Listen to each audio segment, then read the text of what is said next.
Man, writing that verse, recording that verse, and even listening to that song is not the easiest thing to do, because I know why I wrote it, the emotions behind it, and what was going on at the time when creating it. So every time I listen to it, I go back to how I was feeling, conversations I was having, and what it felt like in the studio.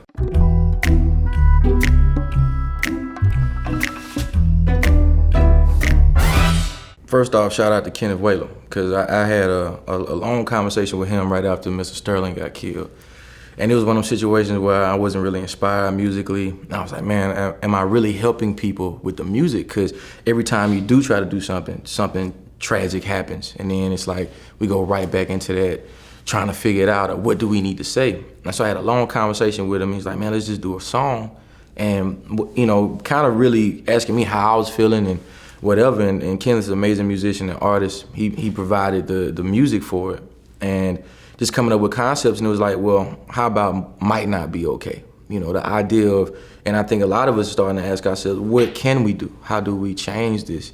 And that's kind of when it started. Literally the day or 2 days after I did 12 for 12 was when it was like, man, I want to say something, but I don't know what to say, man. Mama's been crying and they gonna keep crying. Black folk been dying and they gonna keep dying. The police been firing and they gonna keep firing. The government been lying and they gonna keep lying. Everybody sees what happens. You know, you got the footage there and the filming, somebody getting killed and the officer not handling it correctly. And everybody sees it. And then you see them go judicial system and what happens, and then you turn around the next day, it happens again. And everybody's like, you're doing the protest, you're doing what you're supposed to do, and you turn around, it happens again. Propaganda news channels, that shit is all for show. Camera phone videos is like all we know.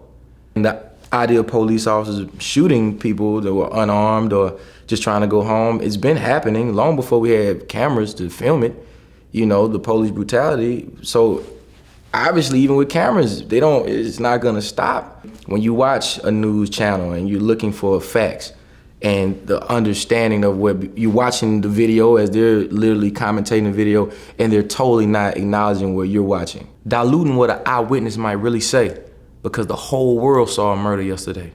Eyewitness is the person that sees it. If you don't, who can you trust if not the person that just saw it? And everybody else's story is the same. So, I mean, how can you telling me the eyewitness is incredible? So why do you even put people on stand in the first place? Now your account ain't what it used to be. According to them, your eyes can't adjust to the violence you ain't used to see.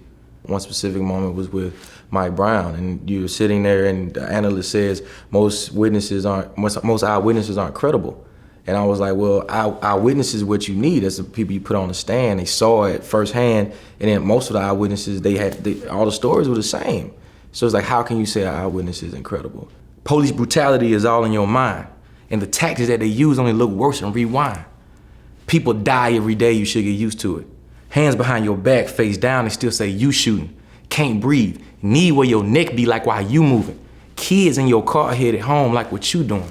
At that part of the verse, I raise my voice and I get more aggression, because it's all about how I was feeling at the time recording the song and the emotion involved. And there was no way that I could do that part without my emotions and my feelings. And you don't care about the compressor, you don't care about hitting the red, don't care about slurring the words. It's like, if that's how you feel, then do it. And that's what it was for me. You know, the breakdown, the emotions. It was not about cleaning it up. And then the other thing is about making sure I do it one take all the way through. Because I couldn't see myself punching in that, or couldn't, now let's go back to this part. It's like, nah, man, I'm gonna do this all the way through, how I feel it and how I feel like it should be said. Like, why you chilling? Fuck your feelings. Why you smiling when I'm so serious? I hate patrolling your space. Like, why you living? Stop asking questions. Why you filming? You look suspicious. I think you dealing. Step out the car. Fit the description. Someone I feel. I needed killing. Blood on the curb. I needed spilling. Another civilian. Another not guilty. Another t-shirt. Another rap lyric. Another life gone. I can't forgive it. I can do this in a song. We can rap about this. We can make music about it. But it's still somebody that lost their life. Still another civilian. We're gonna sit there and we're gonna watch and we're gonna tweet, and then they're gonna go do the whole judicial system, and the same person probably get off again, and we right back where we started. And I'm at a point where it's hard to forgive that. It's hard to understand that, and the anger builds up. And so what do I do next, or what do I say?